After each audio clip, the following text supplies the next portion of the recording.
ये चलिए देखते हैं कार्य कलेक्टर जिला बस्तर जगदलपुर, यहाँ से वैकेंसी जारी किया गया है। ये इतने सारे जगहों में जो सजेस्ट स्कूल हैं उनके लिए दोस्तों ये भर्ती निकली हुई है।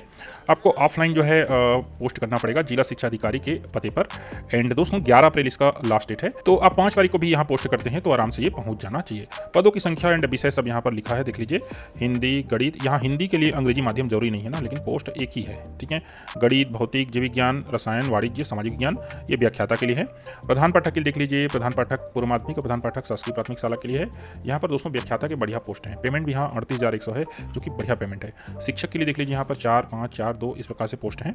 एंड दोस्तों इसमें से भी देख लीजिए सब अंग्रेजी माध्यम के हैं, ये दोनों भी अंग्रेजी माध्यम के लिए हैं, ठीक है। एंड सहायक शिक्षक के लिए देख लीजिए यहाँ पर ज़्यादा पोस्ट है, और ये देख लीजिए ये सबसे ज़्यादा पोस्ट है, 25 पोस्ट है विज्ञान के अंग्रेजी माध्यम के लिए, अनुसूचित जनजाति के लिए, ठीक है। तो और सहायक शिक्षक विज्ञान प्रयोगशाला के भी 6 पोस्ट है और 4 पोस्ट हैं, 6 4 10 हो गया। लेखापाल के 1 पोस्ट हैं, ग्रंथपाल के 10 पोस्ट हैं, सहायक ग्रेड 3 के 2 पोस्ट हैं, एंड भृत्य के 3 2 5 3 8। इसके लिए दोस्तों किसी प्रकार से कोई माध्यम का बंधन नहीं है। और चौकीदार का भी दोस्तों यहाँ पर 2 पोस्ट है। यहाँ पर बढ़िया बात यह है कि चौकीदार भृत्य के लिए भी 15,600 पेमेंट दी जा रहा है, जबकि एनएचएम भर्ती में सहायक ग्रेड 3 के लिए भी इतना पेमेंट नहीं रहा था। 134 पोस्ट है, मतलब काफ़ी पोस्ट है, ठीक है। हम इस वीडियो में इसका आवेदन कैसे भरें इसके बारे में भी आपको बताने वाले हैं। इसकी शैक्षिक योग्यता के बारे में एक बार समझ लीजिए। व्याख्याता के लिए देख लीजिए 50% अंकों के साथ संबंधित विषय में अंग्रेजी माध्यम के साथ स्नातक और बीएड होना चाहिए। हिंदी के लिए जो है अंग्रेजी माध्यम का छूट है। प्रधान अध्यापक पूर्व माध्यमिक शाला के लिए देख लीजिए 50% अंकों के साथ जो है अंग्रेजी माध्यम में स्नातकोत्तर के साथ बीएड एंड 5 वर्षों का अनुभव होना चाहिए, ठीक है, लेकिन वो भी अंग्रेजी माध्यम के विद्यालय में पढ़ाने का अनुभव। प्रधान अध्यापक प्राथमिक शाला के देख लीजिए 50% अंकों से अंग्रेजी माध्यम में देख लीजिए स्नातक एवं बीएड होना चाहिए, और यहाँ पर ही 5 वर्षों का अनुभव जो है मांगा गया है। शिक्षक के लिए मान्यता प्राप्त विश्वविद्यालय में अंग्रेजी माध्यम में जो रिलेटेड सब्जेक्ट है उसमें 50% के साथ बीएड होना चाहिए। संस्कृत विषय के शिक्षक हेतु अंग्रेजी माध्यम से उत्तीर्ण होना आवश्यक नहीं है, किंतु अभ्यर्थी की स्नातक परीक्षा में संस्कृत साहित्य एक विषय के रूप में अनिवार्य रूप से रहा हो। संस्कृत के लिए अनिवार्य नहीं है, लेकिन संस्कृत का पोस्ट नहीं शायद, ठीक है। अभ्यर्थी की परीक्षा स्नातक में अंग्रेजी साहित्य एक विषय होना चाहिए, अगर अंग्रेजी विषय की बात की जा रही है, ठीक है। और इसके लिए टेट परीक्षा भी जरूरी है। कंप्यूटर शिक्षक के लिए देख लीजिए यहाँ पर अंग्रेजी माध्यम बोला जा रहा है। BSc computer science, BTech computer science, BCA एवं अन्य समकक्ष योग्यता। व्यायाम शिक्षक के लिए यहाँ पर भी अंग्रेजी माध्यम मांगा जा रहा है। बीपीएड और डीपीएड जो है वो मांगा जा रहा है। सहायक शिक्षक कला विज्ञान के लिए देख लीजिए अंग्रेजी माध्यम में 50% अंकों से उच्चतर माध्यमिक परीक्षा एवं डीएड प्रशिक्षित, ठीक है। तथा सहायक शिक्षक विज्ञान हेतु मान्यता प्राप्त बोर्ड से अंग्रेजी माध्यम में विज्ञान एवं गणित न्यूनतम 50% अंकों से 12वीं एवं डीएड प्रशिक्षित। सहायक शिक्षक विज्ञान प्रयोगशाला की यहाँ पर देख लीजिए अंग्रेजी माध्यम में मांगा गया है, लेकिन यहाँ पर न्यूनतम 50% अंकों से 12वीं पास मांगा गया है। ग्रंथपाल का देख लीजिए अंग्रेजी माध्यम में आपका डी लिप जो है परीक्षा मांगा गया है। एंड सहायक ग्रेड 2 के लिए देख लीजिए 50% अंकों से अंग्रेजी माध्यम में स्नातक मांगा गया है। एंड देख लीजिए कंप्यूटर में पीजीडीसी या समकक्ष योग्यता, कंप्यूटर में हिंदी और अंग्रेजी टाइपिंग की 5000 kbps की गति मांगा गया है। सहायक ग्रेड 3 के लिए अंग्रेजी माध्यम में 12वीं उत्तीर्ण मांगा गया है, 1 साल का कंप्यूटर डिप्लोमा मांगा गया है, और हिंदी अंग्रेजी दोनों में 5000 kbps का स्पीड। भृत्य के लिए देख लीजिए कक्षा 8वीं में न्यूनतम 50% अंकों से उत्तीर्ण एवं जिनकी अंक सूची में दोस्तों ग्रेड अंकित है तो उनको जो है उसको अंकों में कन्वर्ट कराना पड़ेगा, ठीक है, तभी बात बनेगी। चौकीदार के लिए भी सेम है, लेकिन यहाँ पर भी दोस्तों अगर ग्रेड में है तो उसको अंकों में कन्वर्ट कराना पड़ेगा। यहाँ पर इन दोनों में किसी प्रकार से कहना चाहिए बंधन नहीं है।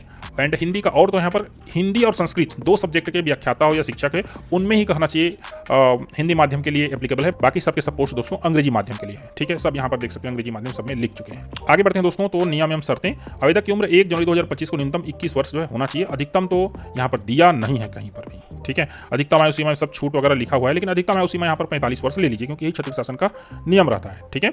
आगे बढ़ते हैं। आवेदकों द्वारा अपनी संपूर्ण शिक्षा अंग्रेजी माध्यम से मान्यता प्राप्त विद्यालय महाविद्यालय से पूर्ण किया जाना अनिवार्य होगा। यहाँ पर वो हिंदी संस्कृत वाला जो है ना वो इसमें से बाहर है, ठीक है। शिक्षक देख लीजिए संस्कृत, अंग्रेजी, गणित विज्ञान एवं सहायक शिक्षक कला विज्ञान पद पर शिक्षक पात्रता परीक्षा जो है उत्तीर्ण अभ्यर्थियों को प्राथमिकता दी जाएगी, और अगर नहीं मिले तब अन्य अभ्यर्थियों का चयन पर विचार किया जाएगा। संस्कृत एवं हिंदी विषय के व्याख्याता शिक्षक अध्यापन हेतु अंग्रेजी माध्यम में अध्ययन अध्यापन की बाध्यता शिथिल होगी। यहाँ पर देख लीजिए हिंदी एवं संस्कृत मैंने जैसे कि ऊपर बता दिया। व्याख्याता समाज विज्ञान विषय के अंतर्गत स्नातकोत्तर राजनीति, इतिहास, अर्थशास्त्र, भूगोल विषय में अंग्रेजी माध्यम से शालेय एवं महाविद्यालयीन शिक्षा प्राप्त करने वाले स्नातकोत्तर तथा बीएड की उपाधि रखने वाले अभ्यर्थी ही आवेदन कर सकते हैं। नियम कानून सब जो है बस्तर.gov.in वेबसाइट में है। दावापत्ति उपरांत मेरिट अनुक्रम के आधार पर एक पद के विरुद्ध 5 अभ्यर्थियों को साक्षात्कार हेतु बुलाया जाएगा, जिस हेतु आवेदक को डाक के पते पर सूचना दी जाएगी, ठीक है। अभ्यर्थियों के न्यूनतम अर्हतादायी परीक्षा प्राप्त अंकों का 80%, न्यूनतम कोने से 12वीं है, कॉलेज है, स्नातकोत्तर है, जो भी उसका न्यूनतम है ना उसका 80% और साक्षात्कार का 20%, ठीक है। इन दोनों को जोड़कर मेरिट सूची जो है तैयार की जाएगी, जिसके आधार पर अभ्यर्थियों का चयन मेरिट अनुक्रम के आधार पर किया जाएगा। भृत्य एवं चौकीदार पद के अभ्यर्थियों का साक्षात्कार नहीं लिया जाएगा। उनका चयन देख लीजिए जो कहना चाहिए शैक्षणिक योग्यता में प्राप्तांकों के आधार पर होगा। कहना चाहिए 8वीं कक्षा में जो ज़्यादा नंबर पाएगा उसका सिलेक्शन यहाँ पर होना है। सहायक ग्रेड 2 एवं सहायक ग्रेड 3 के पात्र अभ्यर्थियों का चयन साक्षात्कार की जगह कौशल परीक्षा ली जाएगी। मतलब 20 नंबर का कौशल परीक्षा लीजिए, 80 नंबर का मिनिमम जो है उनका क्वालिफिकेशन का, ठीक है। एंड दावा पत्र उपरांत मेरिट अनुक्रम के आधार पर एक पद के लिए तो 5 अभ्यर्थियों को कौशल परीक्षा के लिए बुलाया जाएगा। मेरिट किससे? वो जो मिनिमम जो क्वालिफिकेशन है उसके लिए। आवेदन पत्र के साथ संलग्न समस्त प्रमाण पत्रों को स्वप्रमाणित किया जाना क्या होगा? अनिवार्य होगा। आवेदन को लिफाफे के ऊपर स्पष्ट रूप से आवेदित पद का नाम एवं विषय का उल्लेख करना अनिवार्य होगा। याद रखें, अपूर्ण एवं त्रुटिपूर्ण आवेदन जो मान नहीं की जाएंगे। आवेदन के साथ अभ्यर्थी को 27 रुपये का डाक टिकट चस्पा किया हुआ स्वयं का वर्तमान निवास का पता लिखा 2 लिफाफा संलग्न किया जाना अनिवार्य है। दोस्तों ये रजिस्ट्री लिफाफा होगा ना, ये लिफाफा छोटा सा मान लीजिए, ठीक है। इसे 27 रुपये का डाक टिकट चिपका होना चाहिए। मान लीजिए 10 का 2 कर दीजिए, 7 रुपये कर दीजिए और यहाँ पर आपका पता लिखा हो। ये जो लिफाफा है आपको आवेदन के साथ अटैच करके मुख्य लिफाफा में डाल देना है, ठीक है। छत्तीसगढ़ के मूल निवासी होने के संबंध में सक्षम अधिकारी द्वारा प्रदत्त प्रमाण पत्र संलग्न करना अनिवार्य होगा। देखो ये अनिवार्य है, इसका मतलब इसमें अन्य राज्य के अभ्यर्थी फॉर्म नहीं डाल सकते। भाई अन्य राज्य के अभ्यर्थियों के पास छत्तीसगढ़ के मूल निवास प्रमाण पत्र होगा ही नहीं, तो सीधी सी बात है ये नौकरी छत्तीसगढ़ के लोगों के लिए है। संविदा नियुक्ति 1 वर्ष का होगी। तत्पश्चात आवश्यकता होने पर कार्य योग्यता, ये मैंने पहले ही बता दिया, 1 वर्ष का होता है, अगले साल रिन्यू हो जाता है, ठीक है। एक से अधिक पद हेतु आवेदन करने की स्थिति में प्रत्येक पद हेतु पृथक आवेदन करना पड़ेगा, ठीक है। निर्धारित प्रारूप में आवेदन जमा करना अनिवार्य होगा, अन्यथा की स्थिति में आवेदन निरस्त किया जाएगा। ये दोस्तों ये इसका